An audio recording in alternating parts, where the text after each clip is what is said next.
Hey, I'm Lurpus. I played Counter-Strike for a living for 8 years. I've been on the desk for some of the biggest events for 5 years. I know nothing about Counter-Strike, but then again, neither does Thorin. Welcome to his YouTube channel.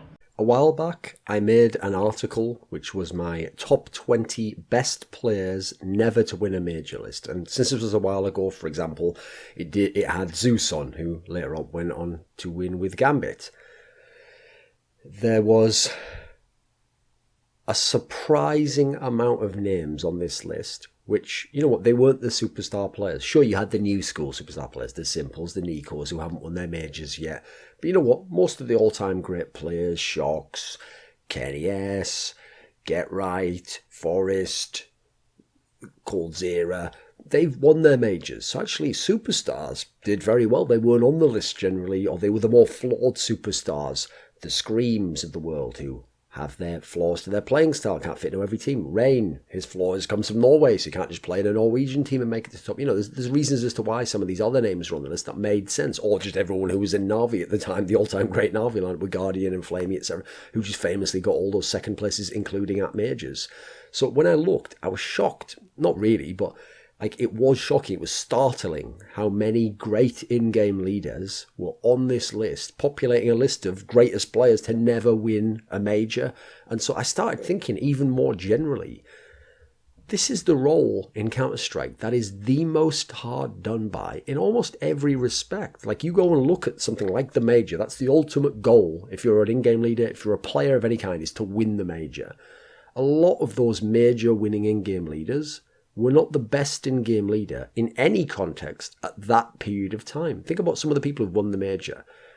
Happy, who's won 2, never the best in-game leader. Very good individual player, had a style that worked, managed to get the right timeline to make all these superstar egos fit together and able to win some majors. He was nowhere near the best tactician, leader in any other sense. Exist winning a major. I mean, that was one of the flukiest major wins ever, and he was never considered the best in-game leader. Like, put it this way, when NIP used to bang on Veni games like a fucking drum for those first few tournaments in the first sort of 8, 9, 10 months of CSGO, I think pretty much everyone in the game, except maybe NIP players, would have acknowledged that Existence was a better in-game leader than Exist, but Exist was the one winning those matches because he had Forrest and Get Right executing rather than having some of the players that you had on the very game side. Think about, I mean, the thing is, when Virtus Pro won, off the top of my head, I think it was supposed to be Taz that was the in-game leader, but it was either Taz or Neo, obviously. Well, neither of those have ever been considered even vaguely the best in-game leader. And obviously, the guy with the most majors, the most of those championships to his name, is Pronax. Now, he got credit for being one of the very best, and people hailed him that way. He was something of a flawed in-game leader. He was very good in certain senses. He had the right teams. He's perfect for Swedish style of teams, but I certainly wouldn't put him as far down as an Exist on my list of great in-game leaders, but I wouldn't have him as high up as some of the other names. Now, there are some exceptions on that list. You've got your Glaives won one, you've got Fallen's won a couple, Zeus has now won one, despite the fact it was one of the more fluky ones compared to some of the ones where he maybe should have won. But you look at the list, and where is, in terms of people who've won, where's Carrigan? Never won one. Where's Existence? Where's God B? Where's Sean Gares? Where's MSL? These guys are considered better in-game leaders than some of the guys out there.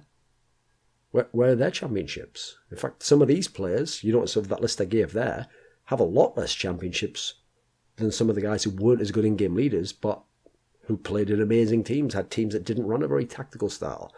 This was the same issue, quite frankly, throughout CS history in different senses. Like, you look at some of the original dynasties. Well, one of the original ones was NIP, 2000 to 2001. The core of players they had winning most of the championships, best team in the world quite often, obviously solidified that at CPL Winter 2001, the first big major, winning it in impressive fashion. These were teams where famously that team and then the same core went on to be the team of the SK Sweden lineup. They'd never had the best in-game leader, quite frankly. They had, early on, they used Hib when they were in NIP. Then they used Potty briefly in SK. They had Executor at one point in time. And later on, they had Element. Now, the thing about those players is, Hib wasn't even close to the best in-game leader. Potty was just a fantastic player with a very great mind for the game, but was running very simple stuff. you had Executor, but this is before he became a truly great in-game leader, because this is before he played under Westerlund in Team 9 and learned some of the chops, and then later on went to be super good in the later NOA squad.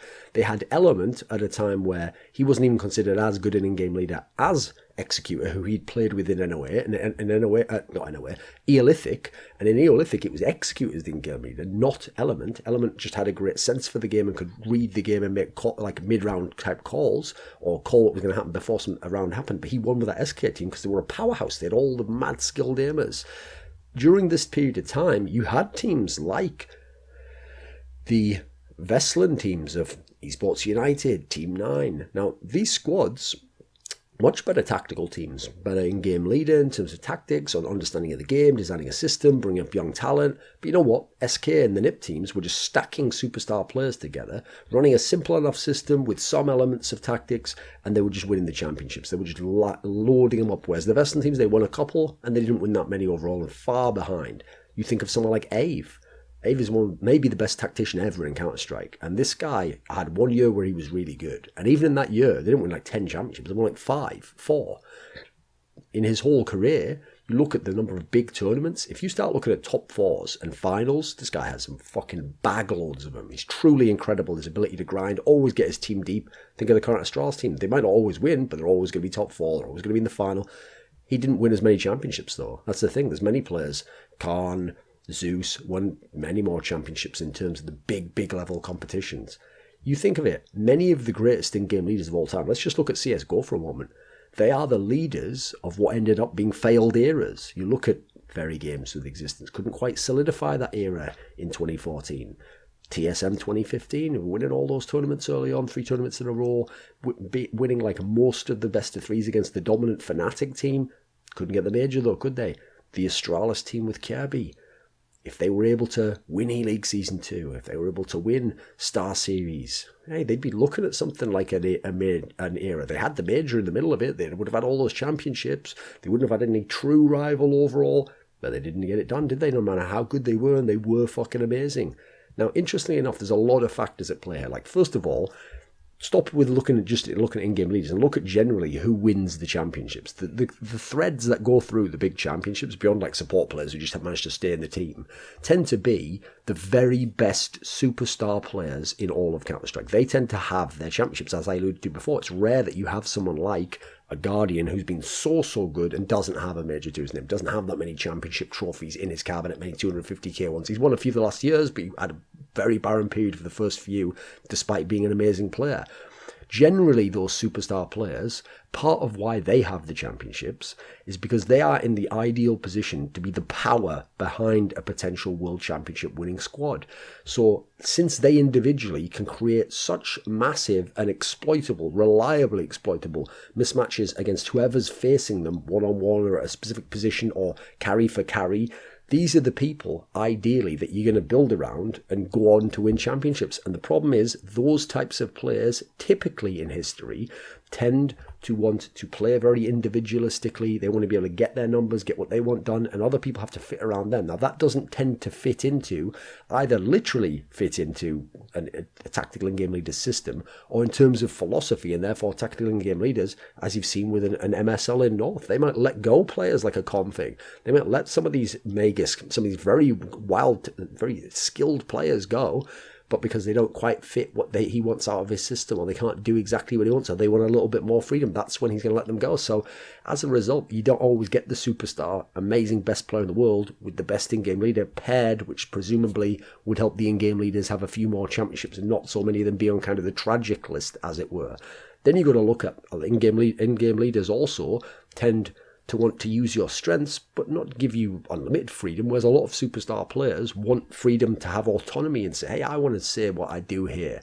I want to have a change up the call what you're doing at this point in time. You know what, scratch what you just said. Let's just do what we did again. It was working for me, and I can make it work better this time. You know, carry-type players often want more say in how it's run. That's also one of the reasons why you look at the NIP and the SK teams of the old CS eras, as I'm talking about, or in the modern day NIP and teams like, I mean, I guess it would be ridiculous to say FaZe Clan because they haven't won the major yet, but they were obviously very close to winning a major and they've been a fat-based team. These types of teams, they play a lot more about the individuals, and the individuals can do a lot more in the team. You look at those Westerlund's Team 9s, Glaives, Astralis, the old version with Kirby.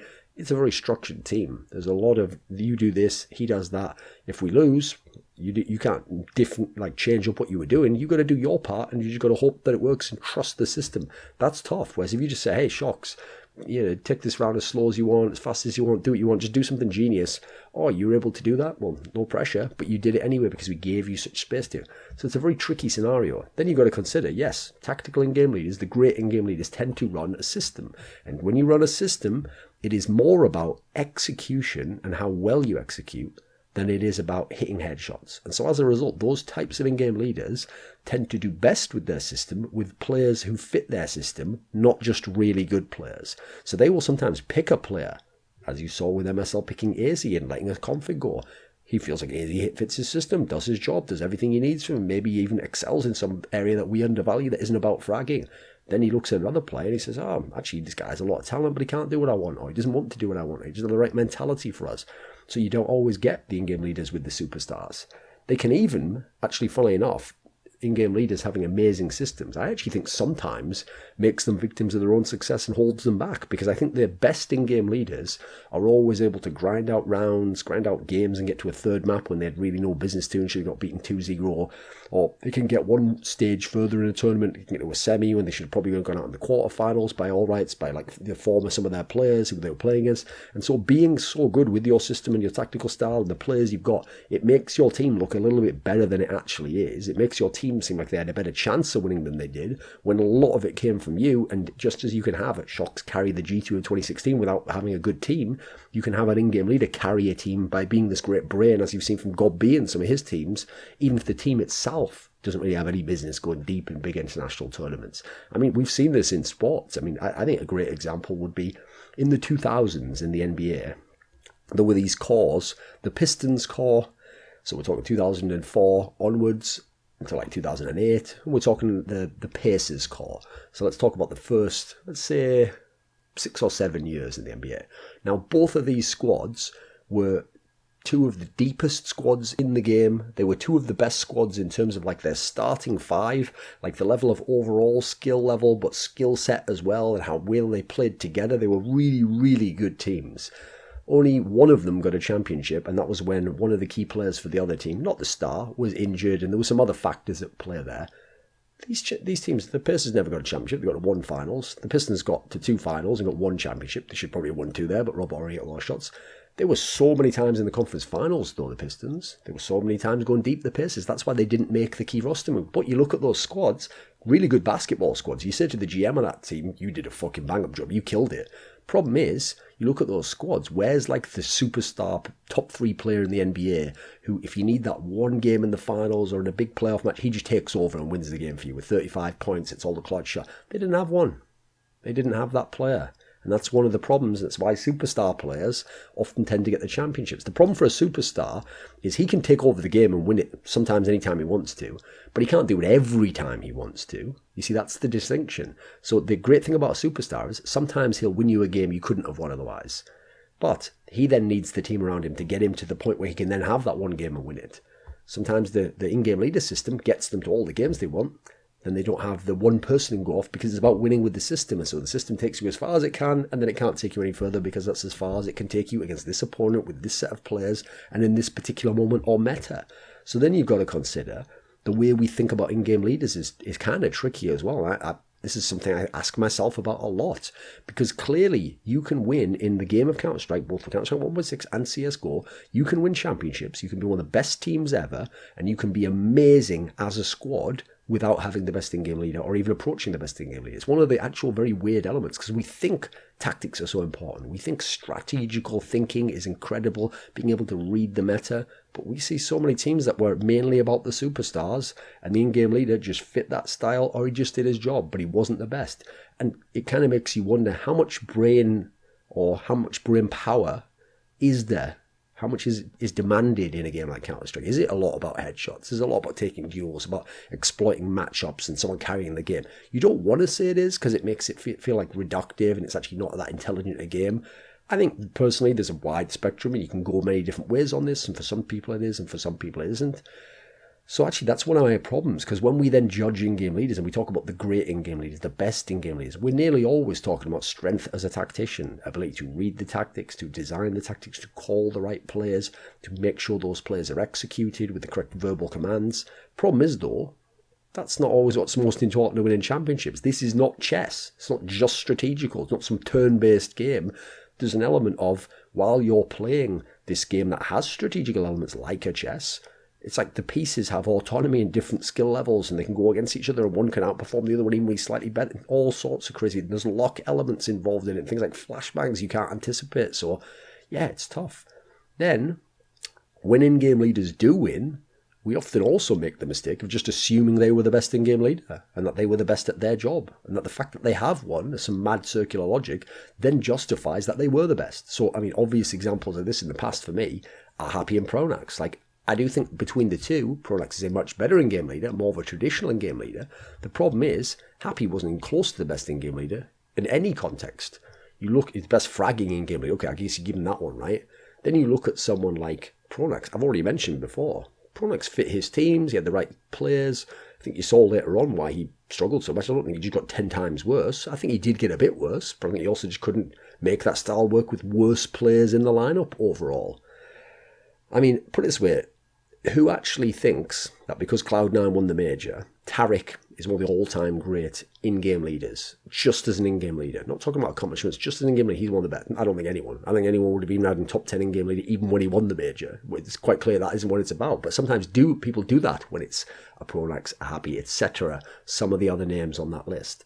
I also think, quite frankly, this is a side point, but one I've mentioned before in that video about Snappy, an issue here as well is that in-game leader is a role you tend to upgrade very rarely because of how drastic it is. Like, if you've got a good but not great in-game leader, you tend to just stick with them and think, right, well, if I have the better players and the right player, it's going to work with this guy because he knows what he's doing. He's doing a good job, he's doing his tactics, he's running the team, he's preparing practice. So it's hard to get kicked as an in-game leader, quite frankly. You have to do really fucking badly, and typically with a lot of talent. And to do really badly with a lot of talent takes up, it's fucking very difficult, believe it or not, because very good players and a half-decent in-game leader is going to get something out of the game, going to produce something for you, right? What you tend to do is you upgrade your star players and you get key role players at certain moments when it's opportunistic. In-game leaders tend to stay put, as I said in that video, especially if they're good but not great. They don't tend to get replaced by others. That's why people like Khan, Valet, Orban always had a job at the top in 1.6. Meanwhile, the threats and the products, well, they couldn't get a look in edgeways. No one was giving these guys a shot, and yet they were showing they could bring up young talents, develop them, put them in great roles, get them basically totally tuned and just about ready, and then the top teams would go and take them and just instantly win championships because these guys were primed because of these great in-game leaders right there, who, quite frankly, some of them I would consider better than some of the names I just referred to. Then you've got to finally add in another flaw here. It's the reason why in-game leaders don't get removed, and therefore some of the great in-game leaders can't get to the top and get all the talent which would help them win, because as we've seen, superstars are the most ideal way to go to the championship, like the major. It's because in-game leaders tend to not only be the tactician and the one who organises practice and the one who keeps the team in line, they tend to be the player with the most direct line of communication to the team org, and often, because they're usually the smartest player, the one trusted the most by the team organisation. And as a result, they have a lot of say in who joins and who leaves the team. So you know what, unsurprisingly, they cut a different player, not themselves. They're not going to say, oh, I think we should upgrade my position, get rid of me, my bum ass, and get in actually that guy from Sweden who's been my rival for a long time, and I actually pride my whole identity on having beaten him in those games just because my team won. So you're not going to do that, are you? So sadly, there's been a lot of great in-game leaders. People who understand the nuance of the game can see that they were brilliant even if they didn't always win, but a lot of them didn't win the big one, as many championships as you'd think. There's a lot of players who were in-game leaders who maybe weren't that great as in-game leaders. Some of them were great as players who won many championships, majors, all sorts of things. So I think in-game leader, in terms of like accolades, accomplishments, it is the most hard done by role in Counter-Strike. This video was kindly supported by Dean Tanglis, Gardner Wilson, Andreas Snazore Westerlund, Alex Adams, Eddie Wingfors, Daniel Yordanov, Robert Baxter, Travis Greb, Kyla Harris, James Harding, Caesar, and special thanks go out to Matt Shakowski and Jerky's Minion in particular. Want teasers for my upcoming content? How about asking me a question for my monthly AMA? Do you want to take part in a discussion about esports with me? How about suggesting a topic or a guest for my content? Put your money where your mouth is and join the Scrilluminati today.